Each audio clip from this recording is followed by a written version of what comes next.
पानी टैंकर भी जाते हैं, टैंकर आता है, हम लोग जाते हैं पानी खातिर, टैंकर पर मारामारी हो जाता है, तो हम लोग खरीद खरीद के पानी पीते हैं। नॉर्थ ईस्ट दिल्ली का वजीरपुर इलाका, यहाँ घरों के बाहर रखे गए ये प्लास्टिक के केन खुद ब खुद पानी की किल्लत बयां करते हैं।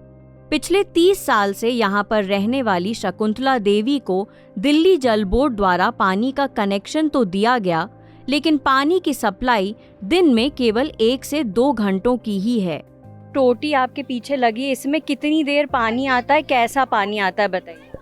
रात में कभी कभी आता है तो एकदम पानी जब हम लोग चालू करते हैं रात में आता है, कभी कभी दिन भी आ जाता है, बाकी साबुन की तरह पानी आता है, जैसे लग रहा है ना कि जैसे मछली उछली धुआ जाता है पानी में, वही तरीका का पानी आ रहा है। हम लोग पानी के लिए गए थे तो हमारा बच्चे नहीं चले गए थे पानी के लिए, अब वो पानी खाती एक बोतल ऊपर से फेंक दी, अब वही पानी के चक्कर में, मतलब बोतले के चक्कर में बच्चे बच्चे में लड़ाई हो गया। हम लोग छुड़ाने गए, छुड़ाने के बाद में हम लोग से झगड़ा हो गया, बहुत मार पीट सब कुछ हो गया पानी के चक्कर में। अब समस्या की जड़ को समझने का प्रयास करते हैं। वजीरपुर में पानी की supply Wazirabad water treatment plant के द्वारा की जाती है, लेकिन 28 फरवरी 2023 के दिन जारी किए गए आंकड़ों के हिसाब से जहां प्लांट की सप्लाई की क्षमता सामान्यतः 134.5 MGD यानी मिलियन गैलन्स पर डे होती है, वहीं ये मात्रा घटकर 83 MGD रह गई है। इसका मुख्य कारण वजीराबाद बैराज के जलस्तर में आई गिरावट को बताया जा रहा है, जो कि 674.5 फीट से घटकर 671.8 फीट पर आ गई है। दिल्ली में पानी की समस्या कोई नई बात नहीं है, लेकिन इस बार वजीराबाद वाटर ट्रीटमेंट प्लांट को लेकर इस समस्या को एक राजनीतिक रंग देने की कोशिश हो रही है। मैं इस समय वजीराबाद वाटर ट्रीटमेंट प्लांट के बाहर मौजूद हूँ, जहाँ पर हमसे बातचीत करने के लिए अधिकारियों ने मना कर दिया है। इस मामले ने तूल तब पकड़ा जब यहाँ के LGV सक्सेना ने ये शिकायत करी कि जहाँ 2013 से 14 के बीच में वाटर ट्रीटमेंट प्लांट में करीब 5 लाख क्यूबिक मीटर सिल्ट की सफाई होती थी, वहीं पर इसकी मात्रा घटकर केवल 1.1 लाख क्यूबिक मीटर रह गई है। इस दावे का खंडन करते हुए यहाँ के वाटर मिनिस्टर सौरभ भारद्वाज असल में समस्या के लिए हरियाणा में हो रही इल्लीगल सैंड माइनिंग को जिम्मेदार ठहराते हैं।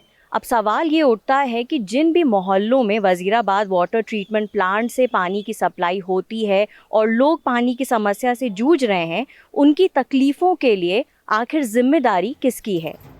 वजीरपुर की ही एक और स्थानीय निवासी रामेश्वरी देवी दिन के करीब 2 बजे नल के मुहाने को दबाकर कोशिश कर रही हैं कि शायद कुछ बूंद उनके घर भी आ जाएं, लेकिन निराशा ही उनके हाथ लगती है।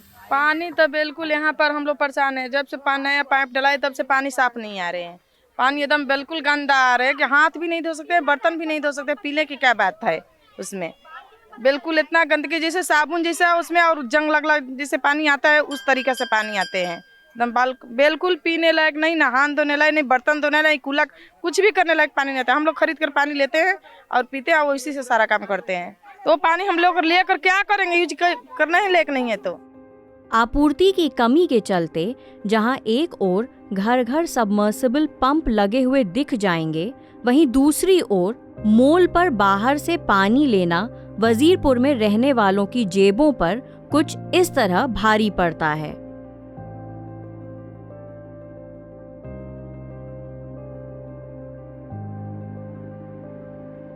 दिल्ली में 1380 MGD यानी मिलियन गैलन्स पर डे पानी की आवश्यकता होती है, जबकि दिल्ली जल बोर्ड इसमें से 990 MGD की ही सप्लाई कर पाता है।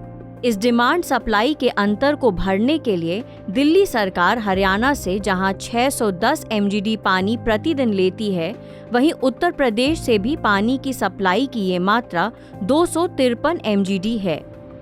ये पहली बार नहीं है जब दिल्ली के जल मंत्री सौरभ भारद्वाज हरियाणा को दिल्ली में पानी की समस्या के लिए जिम्मेदार ठहरा रहे हैं। 2019 में भी मुख्यमंत्री अरविंद केजरीवाल ने पानीपत से जुड़े इंडस्ट्रियल वेस्ट के मुद्दे पर आपत्ति जताई थी। पर्यावरण विशेषज्ञों में दिल्ली सरकार की हरियाणा पर निशानदेही को लेकर विभिन्न मत हैं। यमुना किनारे अनाधिकृत निर्माण का विरोध करने वाले दीवान सिंह 2007 से 8 के बीच शीला दीक्षित सरकार द्वारा गठित एक टेक्निकल एडवाइजरी ग्रुप के सदस्य रहे हैं। यमुना में जो पानी आता है वो दिल्ली को उसका जो शेयर है 1994 एग्रीमेंट के तहत उससे ज़्यादा पानी मिलता है। ये सुप्रीम कोर्ट के ऑर्डर के तहत इनको ये हक ज़्यादा मिल रहा है। तो पानी ये पहले ही हरियाणा से ज़्यादा ले रहे हैं और अगर इनको अपने ड्यू शेयर से और जो इनको अधिकार मिला कानून से उससे कम मिल रहा है तो ये कोर्ट में जा सकते हैं। लेकिन पानी इनको मिल रहा है, बस ये बहाने मार रहे हैं कि हमें अब सैंड माइनिंग से कितना फ़र्क पड़ेगा, 1-2%, इससे ज़्यादा नहीं। ये तो बहुत रेगुलर बहुत ज़्यादा सैंड माइनिंग हो जाए तब जाके फ़र्क पड़ता है और मानसून में आके सब बराबर हो जाता है। वहीं दूसरी ओर RTI activist Varun Gulati phone पर हरियाणा में यमुना नदी के पास हो रहे अवैध खनन व पानीपत में फैक्ट्रियों द्वारा गंदगी गिराने के हाल फिलहाल के बनाए गए वीडियोस को दिखाते हुए खट्टर सरकार पर सवाल उठाते हैं। ये चीज क्लियर करना चाहता हूँ कि केवल दिल्ली को रिस्पॉन्सिबल ठहराना कि डीसिल्टिंग नहीं हुई तो दिल्ली जल बोर्ड को ही पूरे तरीके से रिस्पॉन्सिबल ठहराना गलत रहेगा। इसके लिए हरियाणा भी उतना ही जिम्मेदार है जितना दिल्ली है। इसमें वजह आती है कि पानीपत की ड्रेन नंबर 8 हमने एक आरटीआई फाइल की थी हरियाणा इरिगेशन डिपार्टमेंट में। हमने उनसे पूछा था कि ड्रेन नंबर 8 के अंदर डीसिल्टिंग का काम आप लोगों ने 2015 से लेकर 2022 तक कितना करा है और कितना फंड आपने इस पे स्पेंड किया है। हमारा आरटीआई जो रिप्लाई आया है वो हैरान करने वाला है। हरियाणा सरकार ने उसमें ये जवाब दिया है कि आज तक 2015 से लेकर 2022 दिसंबर तक इन लोगों ने एक भी रुपया उसकी डीसिल्टिंग पे खर्च नहीं किया और ना ही आज तक उस पर डीसिल्टिंग करी, जिससे कि हो क्या रहा है कि हरियाणा का ड्रेन नंबर 8 के थ्रू जितना भी अपना वेस्ट होता है वो सारा का सारा हमारा यमुना के अंदर एंटर हो रहा है और वहां से वो वजीराबाद पहुंच रहा है। इस पर जवाब के लिए हमने दिल्ली जल बोर्ड के वाइस चेयरमैन सोमनाथ भारती से कई बार संपर्क करने की कोशिश की, लेकिन उनसे हमारी बातचीत नहीं हो पाई।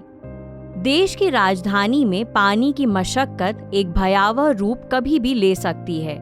नीति आयोग की एक रिपोर्ट के मुताबिक दिल्ली उन 21 शहरों में से एक है जहां 2030 तक 40% लोग पीने के पानी से बिल्कुल अछूते हो जाएंगे। जाहिर है यहाँ के लोगों में गुस्सा और सवाल दोनों अभी से नजर आ रहे हैं। कांग्रेस के था वो पानी उनी के बहुत बढ़िया सुविधा था। जब ले केजरीवाल आए हैं 5 साल में पानी का हम लोग वो दिक्कत हो रहा है कि हम लोग पानी बुझाता है कि जैसे पानी हम लोग भरते हैं ना तो साबुन का तरह आता है। जब सुधार नहीं देंगे पानी तो हम पियेंगे क्या? कितना दिन गरीब हम पानी खरीद पियेंगे? ये बीमारी फैलते जा रहे हैं और कह रहे हैं कि हम बीमारी की सुरक्षा ये दवाई करते हैं वो देते हैं, एक क्लिनिक खोल दिया। अब कोई साधन नहीं हम लोग को पानी है, जब सही नहीं मिलेगा तो बीमारी तो ऐसे ही फैलते हैं।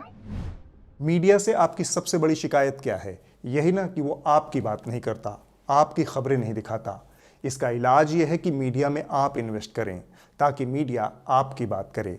सब्सक्रिप्शन आधारित मीडिया इसका जवाब है। hindi.newslaundry.com पर जाएं, न्यूज़ लॉन्ड्री को सब्सक्राइब करें।